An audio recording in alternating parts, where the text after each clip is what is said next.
Hello guys! In today's video, tayo po, samahan niyo po ako na maglinis ng bahay. So, pakikita ko po sa inyo ang ating activities bilang isang mother from morning to lunch.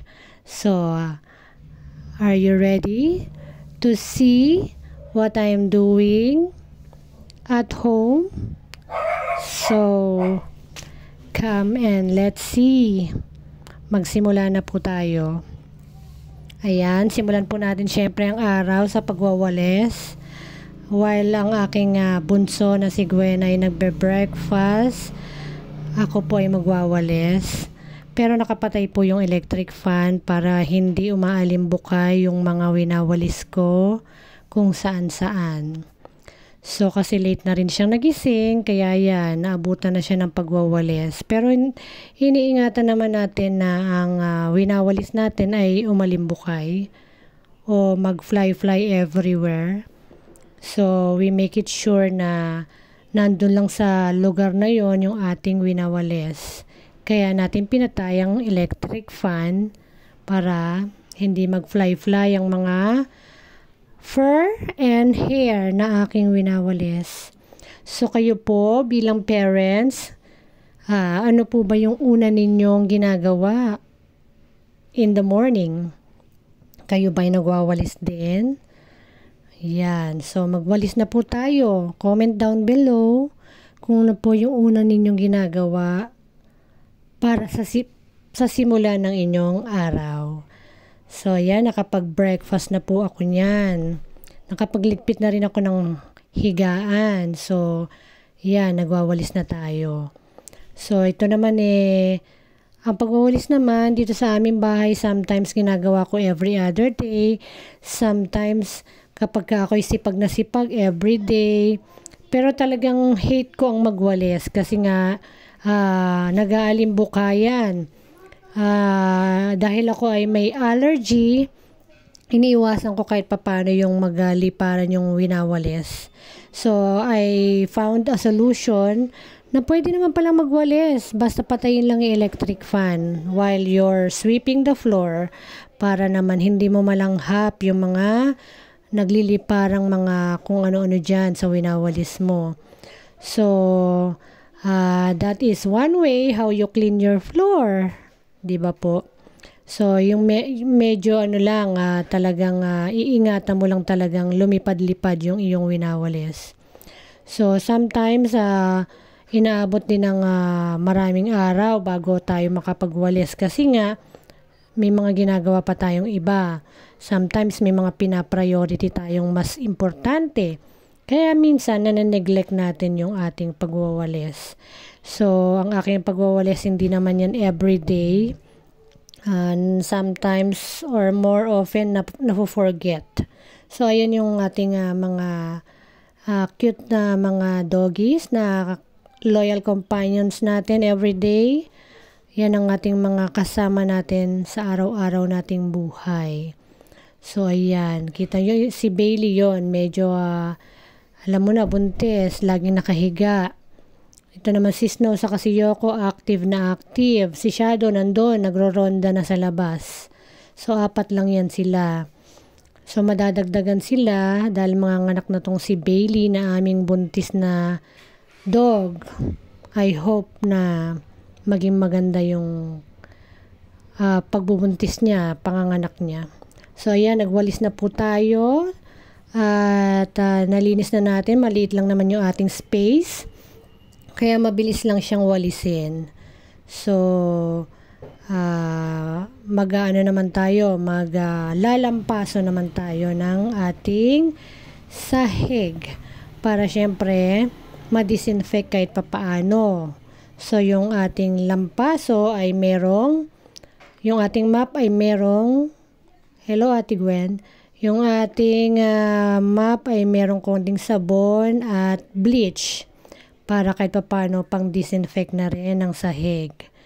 So, yan. Yung mga una nating imamap is yung mga under ng kanilang mga crates. Kasi syempre, naiipon dyan yung mga balahibo. So, sa mga balahibo nila, may mga, may mga, di ba, nakaka-atching talaga yan. So, kahit papaano, pagka dadaanan mo ng soapy water na may bleach, di ba, kung meron man mga microorganism dyan, syempre, masasama na rin yan sa mop. So, that's the way we clean our floor to make it, disinfected and clean, di ba? So, you put a small amount of soap and a little bit of bleach. So, wag naman masyadong marami kasi nga, yung mga dogs, alam naman natin, nagliliklik yan sa floor. Kaya wag naman masyadong matapang. Yun just enough to disinfect. So, kasi yan din ang number 1 na, hello, Ate Gwen. So, yan din yung number 1 na na nakaka-poison sa kanila, yung bleach, yung soap. So kung nakikita nyo na nagliliklik sila sa floor, medyo bawalan nyo rin. Makikinig naman yan sila sa inyo para at least nalalaman lang nila yung pwedeng gawin at hindi pwedeng gawin. So yan din yung way para maano natin sila sa mga sakit. Yung ma-prevent natin sila magkasakit, yung mga dogs. Kasi nga malinis yung floor. Sometimes kasi yung mga parvo, ganyan, dyan din nakukuha kapag may mga maduduming environment. So, kailangan linis-linisin natin. Safe na ang mga dogs natin. Safe pa tayo, di ba? So, talagang cleanliness is next to godliness. So, kaya kailangan, kapag medyo meron tayong extra time, maglinis-linis din po tayo ng bahay. Bukod sa na-exercise na tayo, napapanatili pa nating healthy ang ating family. So, yan, kita mo, yung mga movement na yan, that is what we call cardio exercise. Kasi buong katawan mo gumagalaw, di ba? So, hindi mo na kailangan pumunta ng gym. Tapos na raw. Di ba? So, ayan na, magluluto naman tayo. At ito na po ang ating pinaka main role sa bahay, ang magluto. Siyempre, kung walang luto, walang kakainin. Kaya magluluto tayo ng simpleng ulam lang naman. Ginisang repolyo na may spam. Pero separate natin yung iluluto. Hindi natin sila pagsasamahin kasi ang spam ay masyadong maalat. Para hindi lahat ng katas niya ay mapunta dun sa repolyo. So, piprito lang natin yung spam and then igigisa yung ating repolyo. So, ayan, kita nyo naman kung gaano kalit yung ating space. So, pinagkakasya lang po natin yan. Ginagawan lang natin ang paraan para maging fit ang mga bagay-bagay sa space na yan. So, yan, magsisimula na po tayo maghiwa. Siyempre, unahin natin ang bawang. Kung meron kayong mallet, napakadaling balatan ng bawang kung siya ay pipit-pitin nyo muna. Yan yan ang mallet natin. Yan ay galing sa ating biyanan. Shout out to Mami Nits. Yan, galing kay Mami Nits yan. Okay, pagkapit-pit nyo na yan, madali na yan siyang balatan. Yun ang isang tip na pwede kong ibigay sa inyo sa pagbabalat ng bawang kasi yung iba nag-struggle sa pagbabalat ng bawang, di ba? So pitpitin nyo muna. After nyo mapitpit, yun, napaka-easy na niyang balatan. At napakadali na rin siyang i-mince kasi na-crush nyo na Bale, padadaanan nyo na lang pabalik-balik ng kutsilyo para maging mince yung ating bawang. So, ayan yung balat ng bawang. Lagay natin sa compost. So, nakita nyo yun. Lagi ako may naka-reading compost pail. Diba? Compost collecting pail. Kasi that is already part of my life. Yung composting. So, kayo, baka gusto nyo itry mag-compost. Yan po ay isang way to help the Mother Earth na mag-heal. Diba? Kasi tayo ang we are taking responsibility sa ating waste. Hindi natin hinahayaan na mapunta lang sa landfill at naka-expose lang doon. naglalabas ng mga methane gas. So, parang pinoproseso natin yung ating waste. And in return, makakakuha tayo ng valuable thing na magagamit natin sa garden, which is the black gold. A gardener's friend. Yes. So, ayan na ang ating so, natapos na natin yung ating garlic. Nagbabalat na tayo ng ating sibuyas.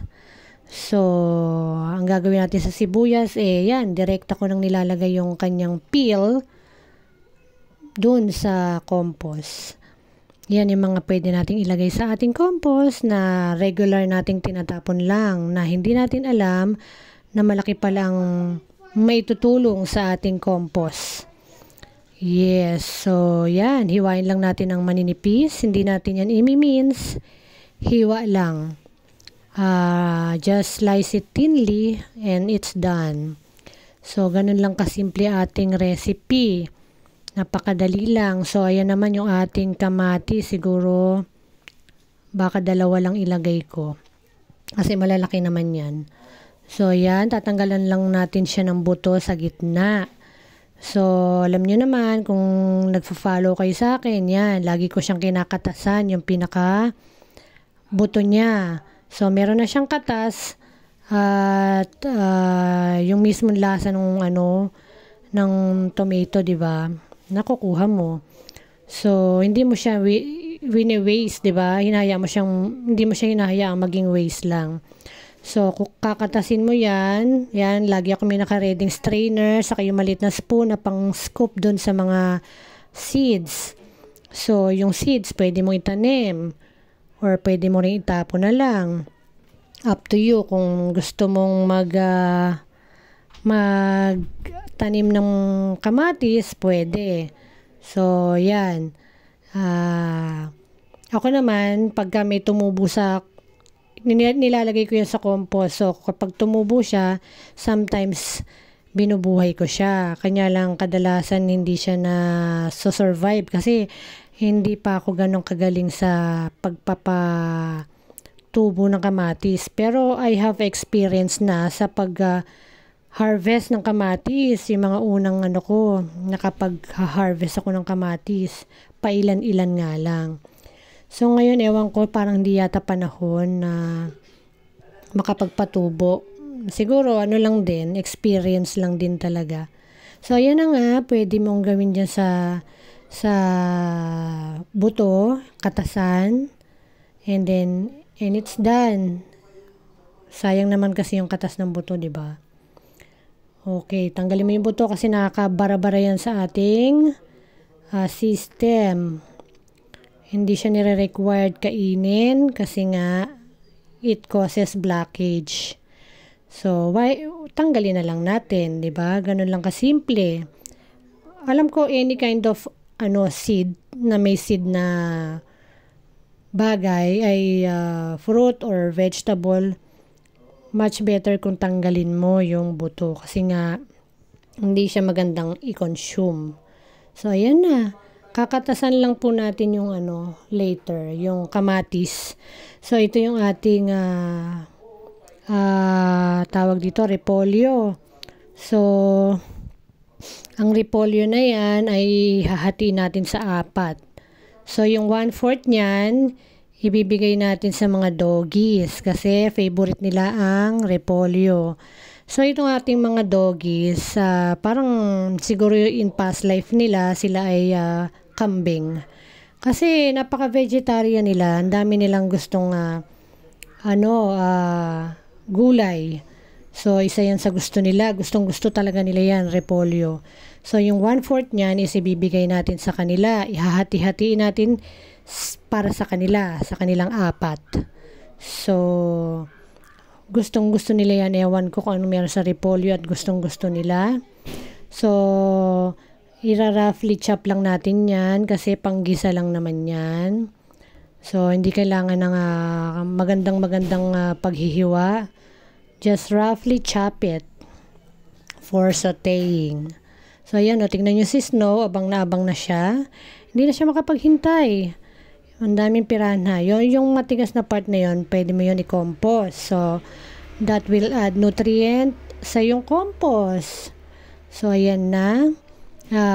Kukuha na tayo ng 1/4 at hati-hati natin sa ating mga doggies, ating mga fur babies.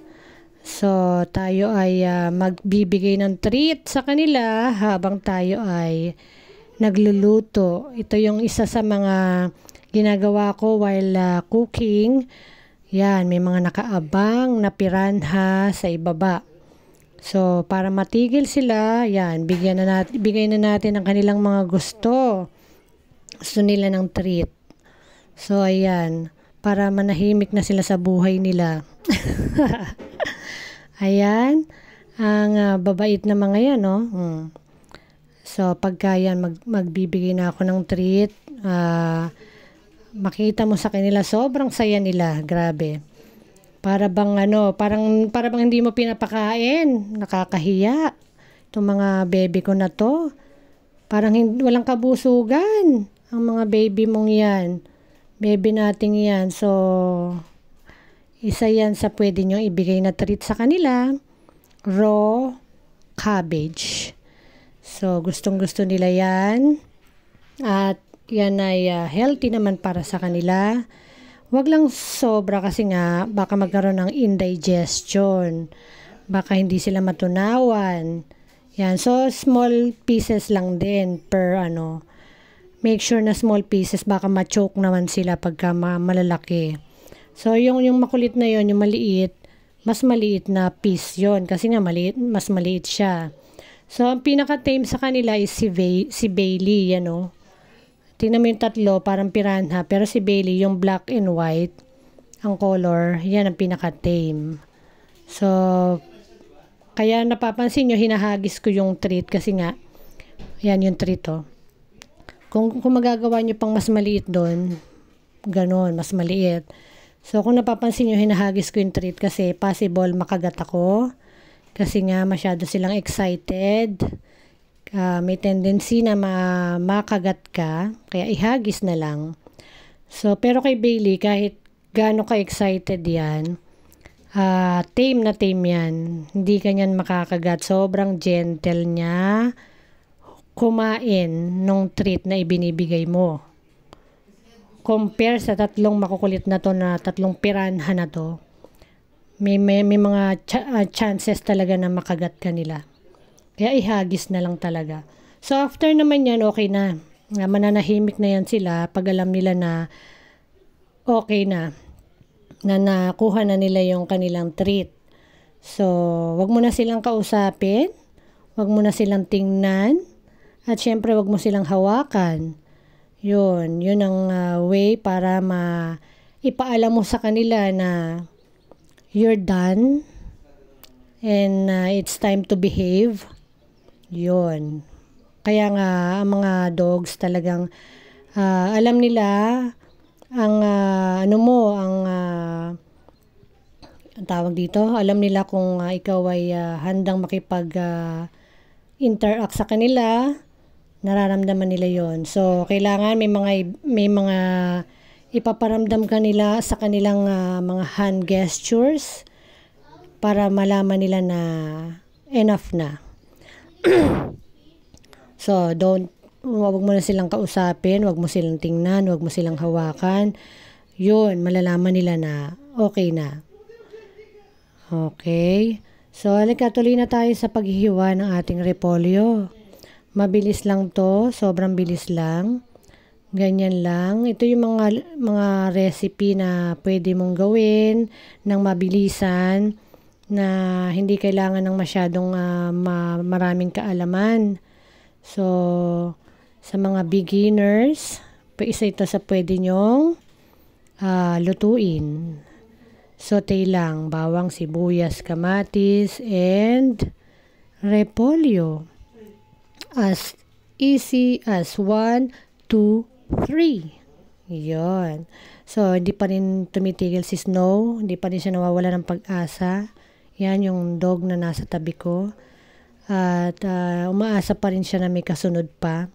So, later, titigil na rin yan kapag hindi na repolyo ang aking hinihiwa. So, yan. Nakikita nila yan. Alam nila, sasabihin nila, ay, hindi na tayo bibigyan. So, manahimik na tayo. Yan. Nakita nila spam. Pero, ang lakas kasi ng amoy ng spam. Kaya, na-alert pa rin sila. Parang, ang sarap-sarap sa pang-amoy nila. Kaya, nandyan pa rin sila sa paligid. Ganyan lang gagawin natin, slice lang natin ng saktong size. Wag masyado makapal kasi medyo maalat nga ito. Kaya yung tamang kapal lang. So, less sodium ito pero maalat.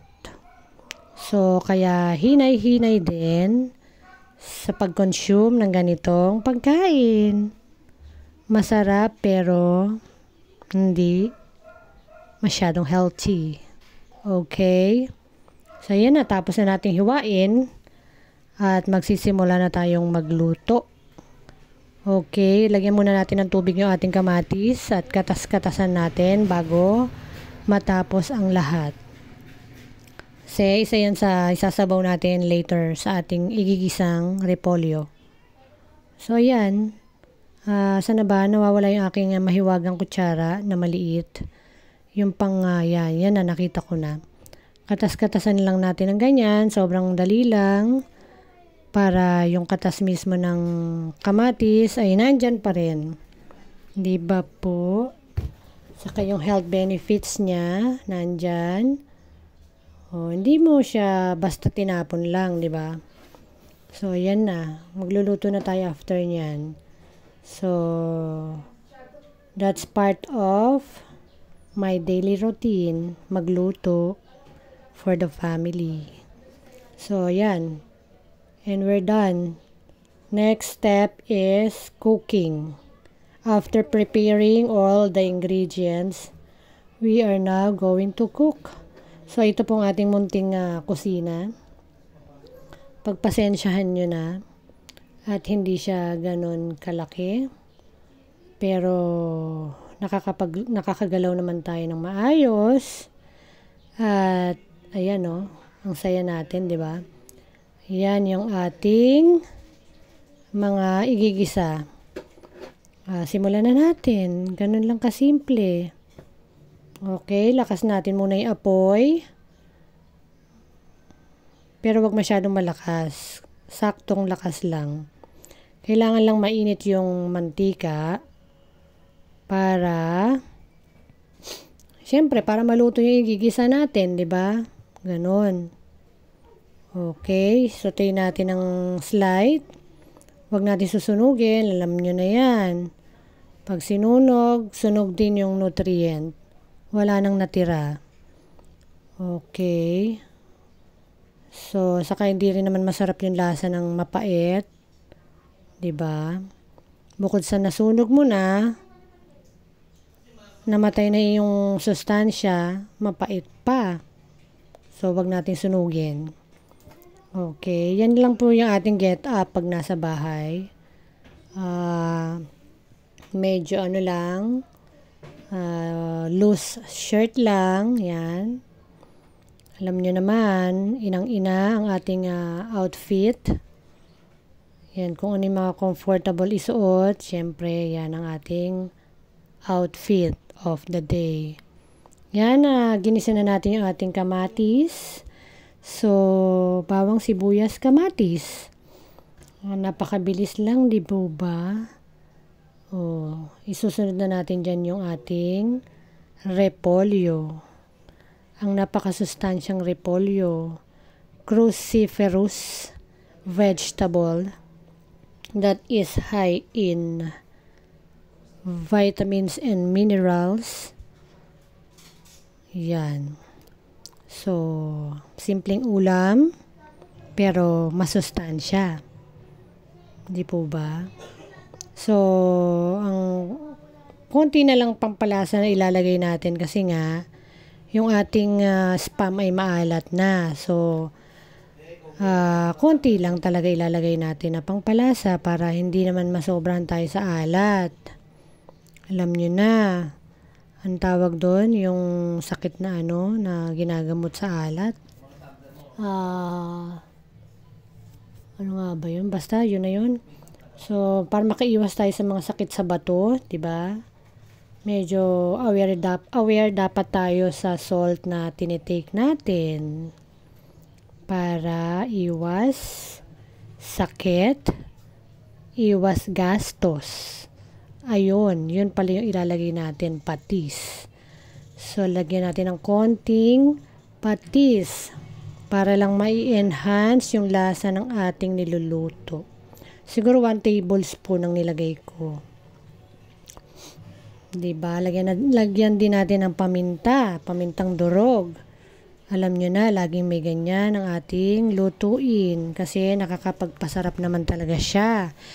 So, may mga health benefits din yan, yung mga ganyang spices. Kaya naman laging kasama sa ating mga recipe. So, yan. Sauté-sauté lang. Siguro mga 5 to 10 minutes. Luto na po ang ating lunch. Yan yung ating sabaw ng kamatis. Sama na rin natin, syempre. At lalagyan pa natin ng chicken stock. So, yan ay chicken stock na in can. Okay, kasi nandyan yan sa pantry, ang tagal na. Sabi ko, why not gamitin na? Baka maabutan pa ng expiration. So, wala tayong sahog dyan na karne, kaya chicken broth na lang, di ba? Okay, so yan na. Maghihintay na lang tayo ng 5 to 10 minutes. Siyempre, first, malakas na apoy muna.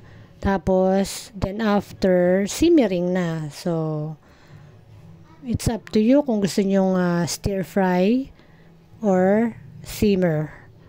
Kung stir fry, siguro 5 minutes lang kayo abutin. Kung nawala ako dyan kasi kinukuha ko yung takip. So, ayan na yung takip. Kung gusto nyo naman simmering, 10 minutes. Okay. So, ayan na. Luto na yung ating pagkain. Luto na ba? Hindi pa pala. Pinapakita ko lang yung ating mga companion, loyal companion under. Yan sila. Gusto nila habang tayo ay nagluluto, nandyan sila para pag may nahulog, kakainin nila. Ganon. Mga yan mga tagakuha ng nahuhulog, pero i-avoid natin yon. Turuan natin sila na huwag kainin lahat ng nahuhulog para hindi nila maging nakasanayan. So, ayan. Tingin ko luto na yung ating food. Inaayos ko lang po yung camera. So, hindi tayo masyado magaling sa mga editing, mga cutouts. Kaya, pasensya na. Pagpasensyahan nyo na ang ating setup. So, ayan. I think it's done. Ganun lang naman kasimple. So, yung mismong cabbage, magkakatas pa yan. Kaya, yung sabaw na ilalagay natin, kailangan konti lang din para hindi naman siya magmukhang sinigang. Yan, ganyan na kasimple. And we're done. Tapos yung spam, alam nyo naman na siguro magluto ng spam. Ako, pag nagluto ako, gusto ko yung medyo brown lang. Ayoko ng sobrang toasted.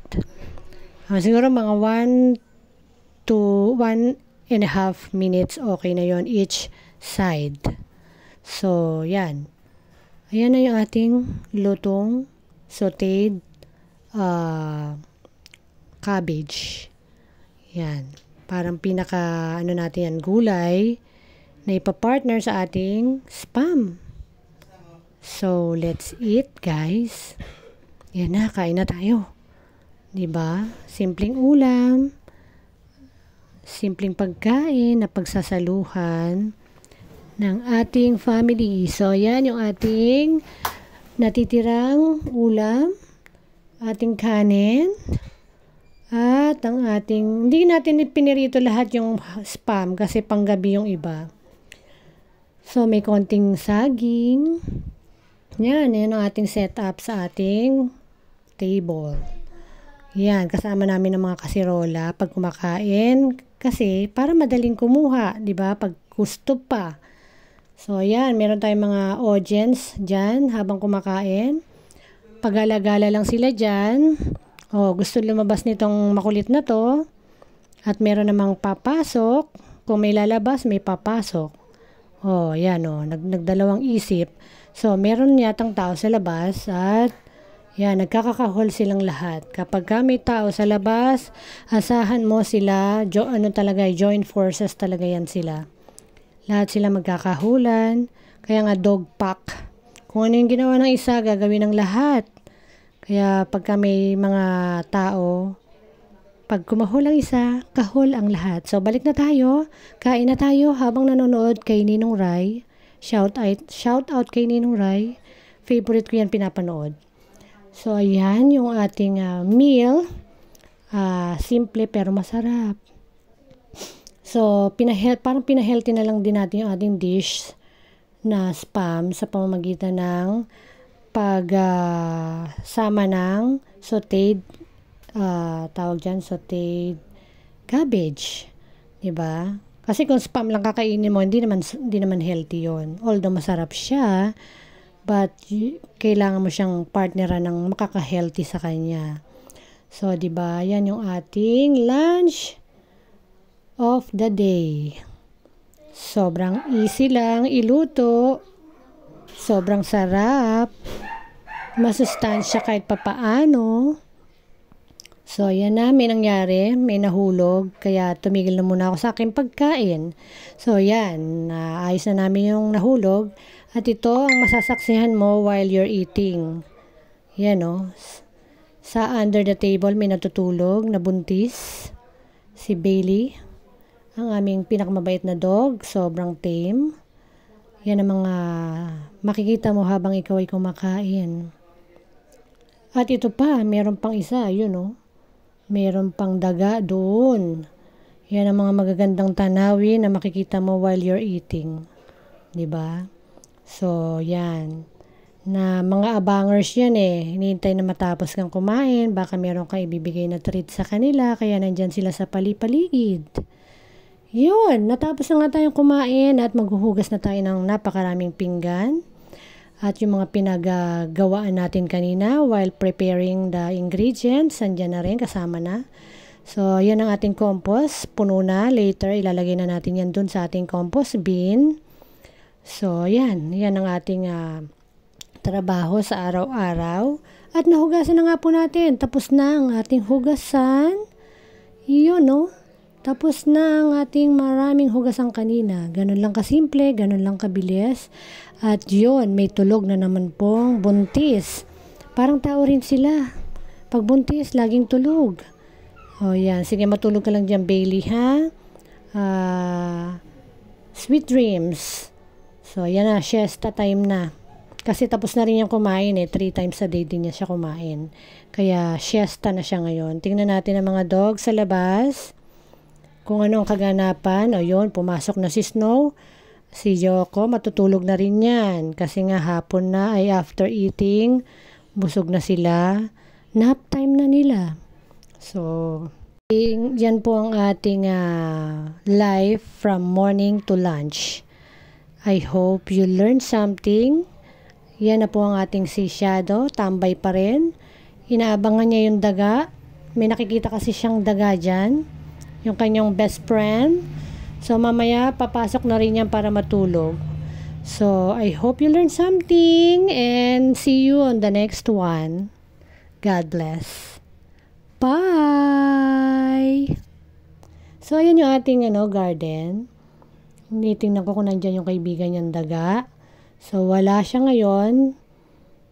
Yan. Ayan yung ating longgan. Ang laki na, diba? Soon, mag-harvest na tayo ng longgan dyan.